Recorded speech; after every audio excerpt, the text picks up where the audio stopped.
สวัสดีครับสวัสดีครับท่านผู้ชมทุกท่านครับผมบ่าวอีทีมงานบรรณาหลังจากที่เขาก็ได้เดินทางมาหอดเมืองนองแข่งสวรรณเขต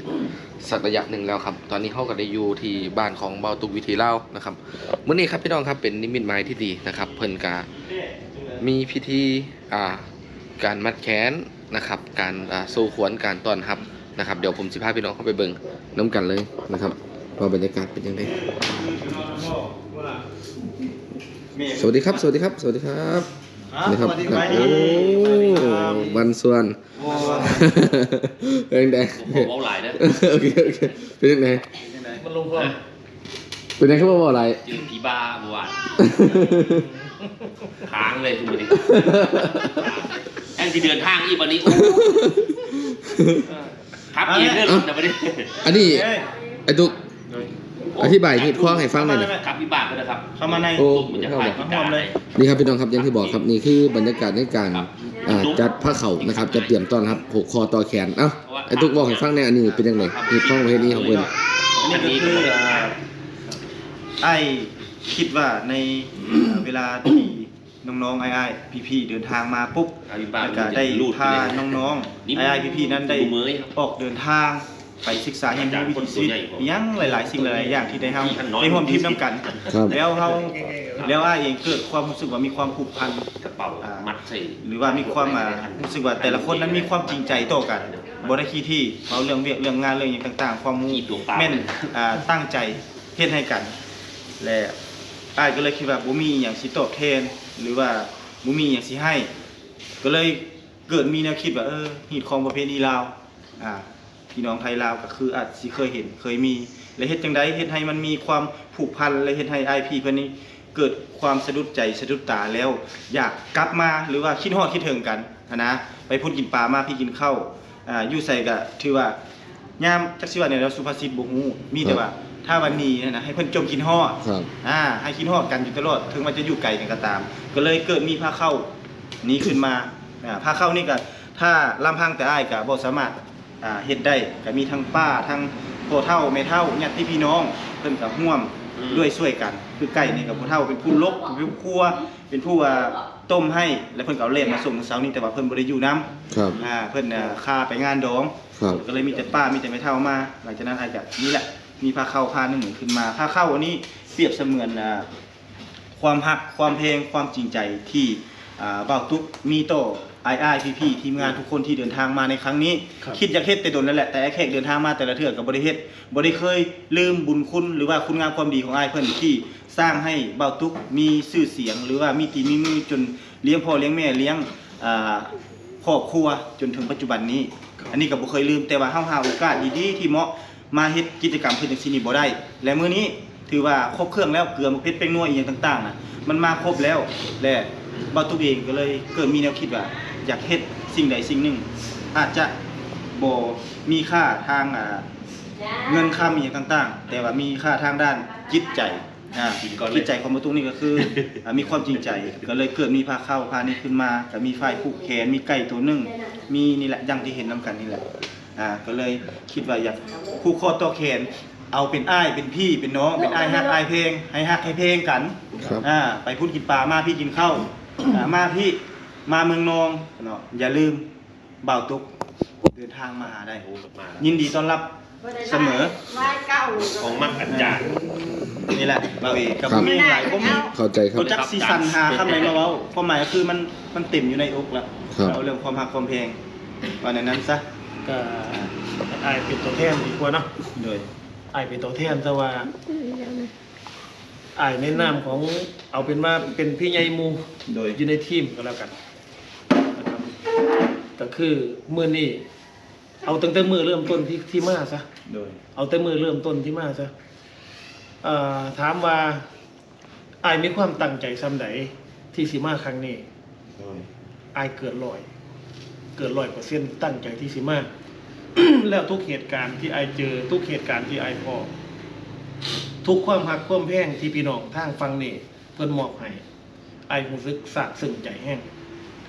ซาบซึ้งใจทุกเหตุการณ์ที่มันเกิดขึ้นบ่ว่าสิไปชนเผ่าบ่ว่าสิไปหมู่บ้านใดก็แล้วแต่โดยที่บ่าวตุกนี่เป็นคนนำพาอยู่เมืองเซลานองเมื่อมาฮอดแล้ว ยิ่งเห็นความหักความแพงเพิ่มมากขึ้นจนมาฮอดมื้อนี้ไอ้บ่คิดบ่ฝันว่ามันสิมีผ้าเชื่อมใจแบบนี้มันสิมีผ้าแห่งความหักแบบนี้เกิดขึ้นไอ้บ่คิดเด้ป้าบ่ได้คิด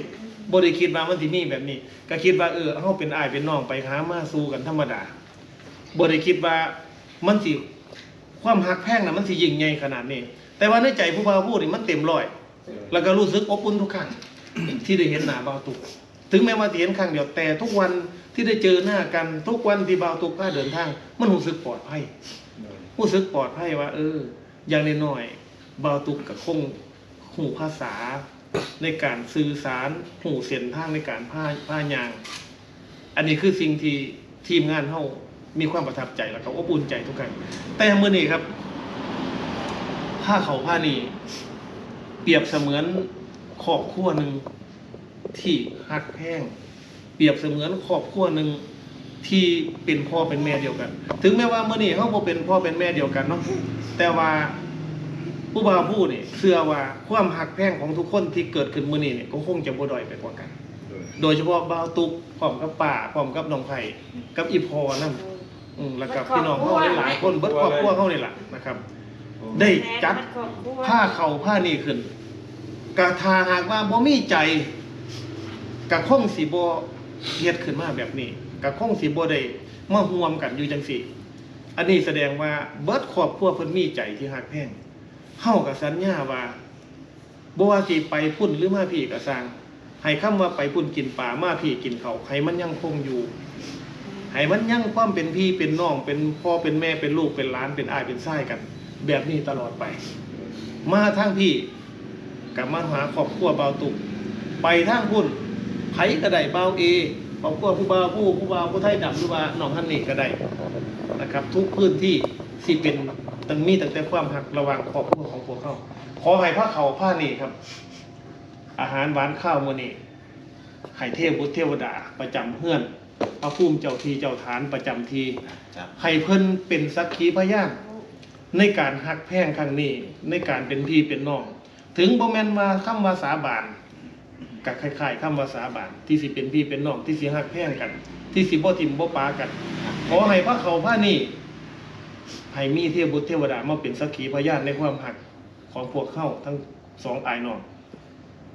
สองฝั่งโขงจากฝั่งไทยกับฝั่งลาวขอให้กล้วยอาหารหวานข้าวไข่ไก่หรือว่าข้าวต่างๆหรือว่าน้ำต่างๆเนี่ยถ้าหากว่าได้ดื่มได้กินน้ำกันแล้วขอให้หักแพงกันจังซี่ตลอดไปทุเร็ว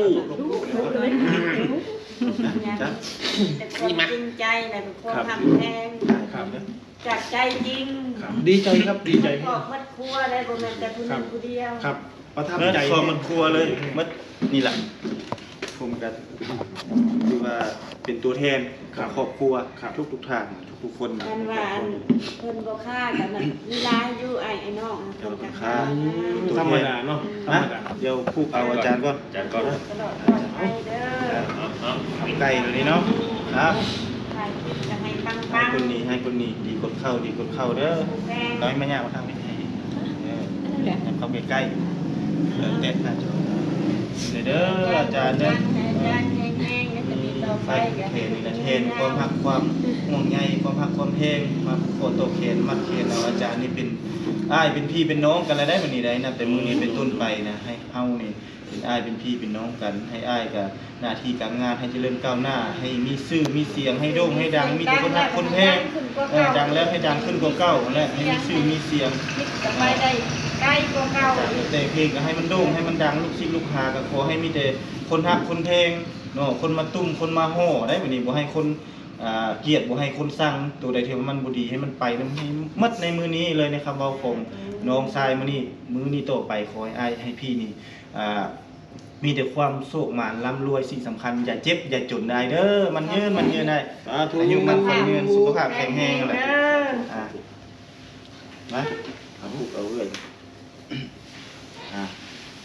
เด้อให้คนนี้ดีกดเข้าเด้อนี่นะ เด้อควัน เด้อ มา คน อยู่ เด้อ น้ำ ไม่ เลือด ได้ น้ำ ดูน้ำกายได้เรื่อยก็ได้ถือว่ายอม ลำบากกะกรรมมานำอ้ายถือว่าไปใส่ก็ต้องไปน้ำกินหยังก็ต้องกินน้ำก็ขอให้เอื้อยนี่มีแต่ความสุขกายสบายใจความสุขความเจริญสุขภาพเข้มแข็งแข็งแรงหน้าที่การงานเจริญก้าวหน้าสิ่งสำคัญอย่าเจ็บอย่าจนให้ฮักให้เพลงทุกเป็นอ้ายเป็นพี่เป็นน้องกันเด้อสุขภาพเนี่ยสำคัญสุดแก่จนเฒ่าเป็นทั้งพ่อผมใส่ให้ลูกให้หลานทุกมาลูกพี่ น้องท่านนี้มาก่อนน้องท่านนี้มาก่อนจังไงน้องท่านนี้จะได้ไปถือ โอเคอ่ะ น้องท่านนี้จะได้ไปถือ ข้างไหน ตายละเฮ็ดเป็นบ่ เอาข้างนี้เลยเอาให้คนนี้ให้คนนี้เด้อดีกดเข้าดีกดเข้าเด้อนี่เด้ออันนี้เด้อนี่แหละอายมาฝากมาผูกโคโตเขียนมัดเจ้าเป็นน้องสาวได้ไหมได้เป็นพี่เป็นน้องกันได้นะเฮาวันนี้เนาะให้ฮักให้เพลงกันให้เข้มไม่แข็งให้แข็งแห้งเฮ็ดเพลงก็ขอให้โด่งขอให้ดังเฮ็ดคลิป ตั้งใจคิด สิ่ง สิ่งใดปรารถนาสิ่งใดสมความมุ่งมั่นปรารถนาคิดเงินให้ได้เงินคิดทองให้ได้ทองเงินให้ได้ทองไหลเข้าไหลออกมือเช้าไหลเข้ามือแรงกินโบบกจกบ่ลงเด้อสิ่งสำคัญจะเจ็บจะจนทันนี้ บัดนี้ผู้ไทยดำมาผู้ไทยดำ มาดูพี่ กินแล้วก็จ้อยนี่แหละ นะครับ กินแล้วก็เยอะให้มันอ้วนหลายน่ะ ไก่ตัวนี้ไอ้จะให้เจ้ากินผู้เดียว อุ้ยดีใจแกถ่ายให้ไหม ถ่ายก็ได้ครับเอา พี่ ข้างไหน ข้างใดก็ได้ ข้างขวาโอเค หายคนนี้เด้อลูกพี่เด้อดีกดเข้าได้มื้อนี้ได้มื้อนี้เป็นมื้อสันวันดีมื้อสีวันเสาร์มื้อประกอบวันงามแหละมื้อนี้เนาะมื้อจบมื้องามนี่แหละน้องทรายก็มีไฟผูกแขนนี่แหละขาวเส้นหนึ่งมาผูกคอตัวแขนเอาอ้ายพี่ตั้งแต่เดินทางมาก็บ่เคยเฮ็ดจังซี่เทื่อมื้อนี้ก็เกิดรู้สึกว่าปลาบปลื้มดีใจเกิดมีความรักความเพลงแล้วจึงมี คลิปกันดังขึ้นดัง ให้อ้ายพี่ให้โด่งให้ดังให้หั่งให้มีให้ร่ำให้รวย ทุกประการ คิดสิ่งใดปรารถนาสิ่งใดสมความมุ่งมั่นปรารถนาเนาะคิดเงินให้ได้เงินเงินไหลน้องทองไหลเข้าแล้วก็ขอให้อ้ายพี่เป็นคลิปขอให้โด่งขอให้ดังกว่าเก่าให้ปังให้มีแต่คนรักคนเพลงแบบนั้น สำคัญและให้สุขภาพแข็งแรงอยู่นะ ให้สุขภาพแข็งแรงเดินทางปลอดภัย ไปเด้อจะแก่จนเฒ่า สาธุสวัสดีครับ นะ เอาเลยครับตาม ไปเฒ่ามา มา พูดเลยบ่ เอาละมานี่แหละให้คนนี้ดีกดเข้าเด้อน้องทรายเด้อมื้อนี้มาเยอะขวัญเอ้ยมายืนอยู่น้ำเนื้ออยู่น้ำตัวอยู่น้ำกายได้เอ้ยวันนี้อ้ายได้ผูกคอต่อแขนเอาเจ้านี่แหละเป็นน้องทรายเป็นน้องฮักน้องเพลงให้ฮักให้เพลงกันไปพุ่นกินปลามาพี่กินข้าวเจ้าเฮ็ดสิ่งใดปรารถนาสิ่งใดเฮ็ดคลิปเฮ็ดหยังก็ขอให้โด่งขอให้ดังขอให้หั่งขอให้มีขอให้ล้ำขอให้รวยสมความมุ่งมั่นปรารถนาของน้องนั่นแหละให้ประสบผลสำเร็จในหน้าที่การงานสิ่งสำคัญอย่าเจ็บอย่าจนให้ฮักให้เพลงกันให้พ่อแม่ลุงป้าอาได้พึ่งพาอาศัยให้ฮักให้เพลงกันได้วันนี้เด้อน้องชายเด้อเอ้านี่แหละมึงมีหยังเอ้าไม่เท่า เอา พูด อี ว่า แม่บ่เนี่ยเอาอีแม่ปลูกผู้ เอาพูดเอาเอาเลยพูดแน่อย่าน้อยลูกอย่าน้อยให้กดนี่ดีกดเข้ามาเยอะคนอยู่ดีมีแห่งเด้อไม่เฒ่าคนอาจารย์เนาะอาจารย์แต่งเพลงเนาะให้อยู่ดีมีแห่งเป็นโด่งเด้อเจ็บใจแข็งไปนี่ให้อยู่ดีมีแห้งให้เป็นไอเป็นน้องพ่อมันไทยลาวเด้อสามัคคีกันนะฮักแพงกันชินเสมอบุญเสมอให้ฉุกกายฉุกใจเด้อลูกเด้อไปจนทำยาวไกลก็ให้ฮอดให้เทิงไว้จ้าทุกอายุมันควรยืนอะไรพี่แม่เอาพี่ก่อนพูดเมียเราก่อน นี่เบ้อ ตั้งเวลา คุณแน่จังน้อยลูกจังน้อย จังน้อยป้าลูกป้าคนนี้ดีกว่าเขามาเยอะกว่าลูกไปอยู่ดีแห้งเด้อมาเข้มแข็งแห้งเข้มคอ ลอยวันนี้มาอันยองมือ เป็นน้องเนาะไทย ลอยสิเอาอันนี้แหละลูกเนี่ยเหมือนเอานั่งดีๆนั่งงามๆเอา นั่ นั่ ง ง งามเร็วนั่งงามเอา ลูกมาได้ให้ได้ทิ้งนั่น เอาให้คนนี้ให้คนนี้ดีกดเข่าเด้อคน เป็นว้าว คนนุ่งดำนี่ขอให้อยู่เย็น ให้ เป็น ชุก สุ ใส่ ข ชุก ใหญ่ ใจ อะไรเด้อเป็นคนหูกูดีได้เจ้าให้ได้ไปเมืองไทยเมืองลาวเด้อลอยเด้อพยายามลุงเด้อ ให้คนนี้ดีกดเข้ามาเยอะคนเด้อดีมีแห้งเด้อหักแข่งกันเด้อเป็นอาเป็นน้องได้กันกันชินกันเสมอให้ อยู่ดีมีแห้งเข้มแข็งชุบกายชุบใจเนาะไปทางใดก็มีความสุขมีความเจริญ ไปทางใดก็ขอให้เจอกาลมิตรที่ดีมั้ง แม่วอดบ่เป็น ทั่วประเทศ แม่เท่าละล่ะ ไทยและทางลาว สาธุสาธุ บ่ว่างก็ได้เนาะบัดนี้เนาะ นี่ดีกว่าข้าวมาเยอะคนอยู่ดีมีแห้งเด้อเข้มแข็งเด้อเป็นอายเป็นน้อง สร้างบรรยากาศที่ว่า ชินชังเสมอบุญเสมอช่างบุญช่างกระชนให้ขึ้นให้เกินดูเด้อไปทางใดก็ดี ไปให้ฮอดจอดให้ถึงมีพี่มีน้องมีหักมีแพงให้ชุบกายชุบใจไปทางใดก็เจะเลิศพรเนาะ มา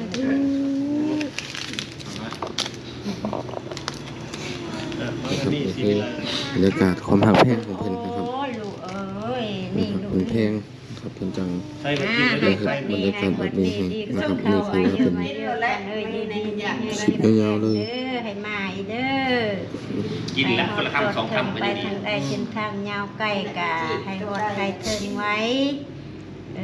ให้ชุบกายชุบใจให้อยู่มัน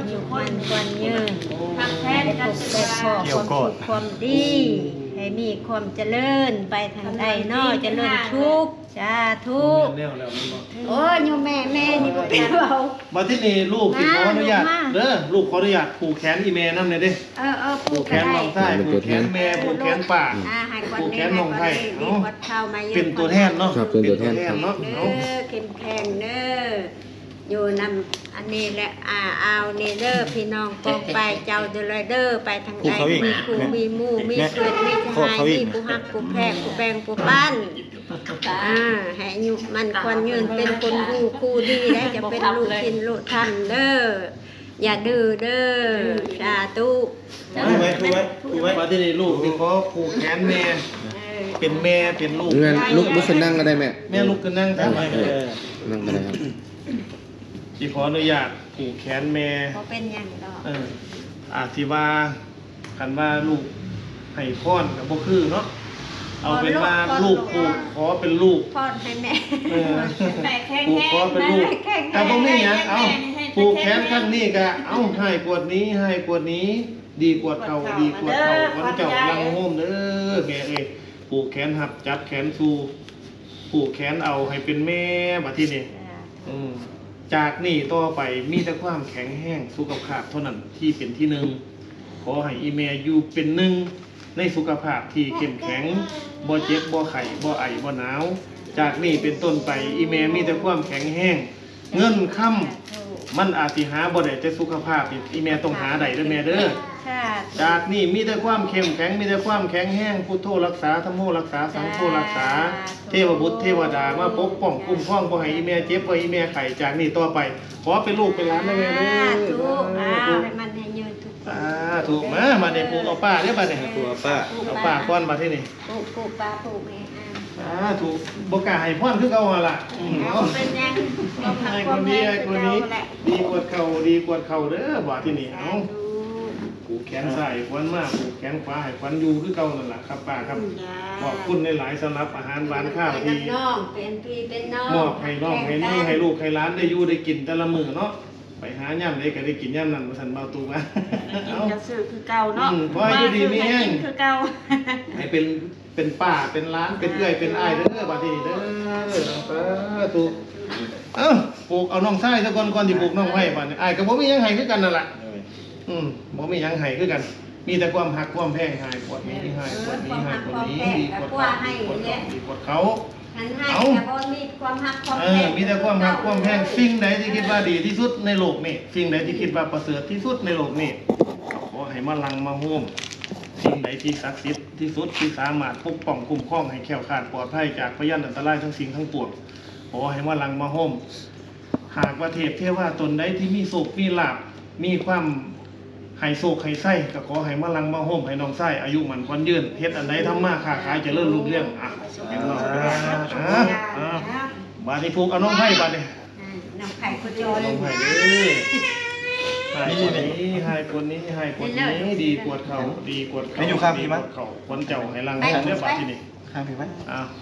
คำอวยพรอันใดดีๆแนวใดดีๆ สิ่งใดที่ดีอยู่ในสากลโลกแห่งนี้จงมาโฮมลังเข้ามาโฮมมาดูแลปกป้องคุ้มครองรักษาให้เป็นผัวแก้วเมียทิพย์บาดทีนี้ทำมาค้าขายให้เจริญรุ่งเรืองอยู่น้ำกันแล้วขอให้มีแต่ความสุขขอให้มีแต่ความเจริญรุ่งเรืองไปหน้าบัวที่ทำมาค้าขายอันใดก็สร้างให้เทพบุตรเทวดาให้เทพบุตรเทวดาเจ้าที่เจ้าท่านเพิ่นนิยมสมพรขอให้เป็นที่ฮักของมนุษย์ทั่วไปบาดทีนี้กูเป็นน้องไผ่แล้วให้ฮักใจแพงให้เรื่องให้แก้นกันใจที่ตลอดไปถูก พูดน้อยพูดน้อย โอ้พูดน้อยๆดิพูดน้อยๆดิถูกแล้ว ทุลุงก่อนถูไปถูไป แต่ยืม ให้คนนี้ให้คนนี้ให้คนนี้ดีกว่าเขาดีกว่าเขาดีกว่าเขาเด้อตุ๊กตาหน่อยของลุงมาที่นี่เอาให้อายุมันกว่าเงินนะลุงเด้อให้ใหญ่เพียงสูงให้ใหญ่เพียงลุงสูงเพียงปากมาที่นี่ยิ้มใหญ่เป็นยิ้มใหญ่กันมากกันให้พ่อให้ปู่ย่าตายายที่อาศัยไปเพิ่งเด้อให้เป็นคนดีไปทั้งนาเด้อบัดนี้ให้เป็นผู้มีบารมีเป็นผู้มีบุญวาสนาจากมื้อนี้เป็นต้นไปแล้วขอให้เทพบุตรเทวดาปกปักรักษาขอให้เป็นที่หักของมนุษย์และเทวดาด้วยกันเด้อสาธุไหมถูก ลายบัดนี้ น้ำอยู่บ่ ครบที่แล้ว